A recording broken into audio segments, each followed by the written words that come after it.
እና በዘርፉ ሳይንስ ምርምርና ሕክምና ላይ ጥርሳቸውን የነቀሉትን ባለሙያዎች ጭምር ያስደነገጡና ያስገረሙ ክስተቶችን አስተናግደዋል።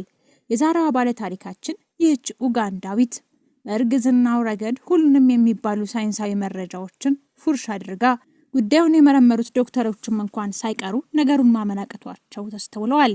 ይህች ኡጋንዳዊትም በ41 ዓመቷ 44 ልጆችን በመውለድ ዓለምን ጉድ ያስባለች ሲሆን በዚህ ረገድ ያለውን ሁሉንም የሕክምና ታሪክ በመለወጥ የተመዘገቡ የታሪክ ሪከርዶችን ሰባብራለች። ቻናላችንን ሰብስክራይብ በማድረግ የደውሏን ምልክት በመጫን በየቀኑ የምንለቃቸውን አዝናኝና አስገራሚ ቪዲዮዎችን መመልከት ትችላላችሁ። ወደ ዛሬ ቪዲዮ አለፉ። ተለቀቀ። በብዙዎች ጥያቄ መሰረት የመጨረሻው ዲያስፖራ ብሎክ ቁጥር 3 እነሆ ለሽያጭ ተለቀቀ። የመሃል ከተማ መዳረሻ በሆነችው ለቡ መብራት ኃይል በ65000 ካሬ ላይ የተንጣለለው በዚህ ቅንጡ መንደር ውስጥ ከባለ 1 እስከ ባለ 3 መኝታ ቤቶችን ከተጨማሪ 3 ክፍሎች ጋር አንድ ሊፍት ለአንድ ቤት ከሁለተኛ ፍሎር ጀምሮ እንደ ምርጫው ከማራኪ የተፈጥሮ እይታና ከሲቲቪው ጋር እንዲሁም ከ60% የረጅም ጊዜ ባንክ ብድርና ከወለድ ነፃ አገልግሎት ጋር የሚያገኙበት። ምን ይሄ ብቻ! ለ20 ደንበኞች እስከ 2 ሚሊዮን ብር ቅናሽ አድርገናል። እንዲሁም አንድ ቤት ለገዛ አንድ በነፃ። ታዲያ ምን ይጠብቃሉ? በ0987 86 4765 ላይ ፈጥነው ይደውሉ። ዴምሲ ሪል ስቴት።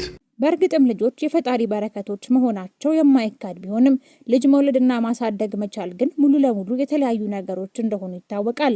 በጣም ፈታኝ ከሆኑ ስራዎች መካከል አንዱ ለልጆች የሚገባቸውን ሁሉ ሰጥቶ በሚገባ ማሳደግ በመሆኑ በተለይ በዚህ የኑሮ ውድነት በተጫነው ዘመን ብዙ ሰዎች 1፣ 2 ወይም 3 ልጆችን ብቻ መውለድ የሚመርጡት። ይህች የዛሬዋ ባለ ታሪካችን ስሟ መርየም ናባታዚ ሲሰኝ የትውልድ መገኛዋ ደግሞ የምስራቅ አፍሪካዋ ሀገር ዩጋንዳ ነው። ታዲያ መርየም አሁን ባለችበት 41 ዓመቷ ላይ 44 ልጆችን መውለድ ትችላለች ቢባል ማን ያምናል? በሀገር ዩጋንዳ የሚገኙ ቤተሰቦች ውስጥ ያሉ እናቶች በአማካኝ 5 ልጆችን እንደሚወልዱ ጥናቶች የሚያመለክቱ ሲሆን መርየም የ6 ልጆች ከሚገኙበት ቤተሰብ ውስጥ የተገኘች የመጨረሻ ልጅ ናት።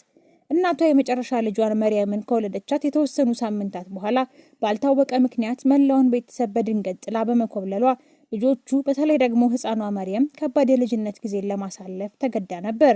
የጠፋችው እናታቸው ደግሞ አለው ብላ ባለመመለሷና ከተወሰነ የጥበቃ ጊዜ በኋላ የሜሪ አባት ሌላ ሴት በማግባቱ ልጆቹ ብዙም በማትወዳቸው የእንጀራ እናት እጅ ላይ መውደቅ ዕጣ ፈንታቸው ሆነ። በእንጀራ እናታቸው ደስ የማይል አያያዝ ሲያድጉ የቆዩት የመርየም ታላላቅ እህትና ወንድሞች በሚያሳዝን ሁኔታ በተለያየ ወቅት ሁሉም ከዚህ ዓለም በሞት የተለዩ ሲሆን በጊዜው በሕይወት የታረፈችው ብቸኛዋ የቤተሰቡ ልጅ መርየም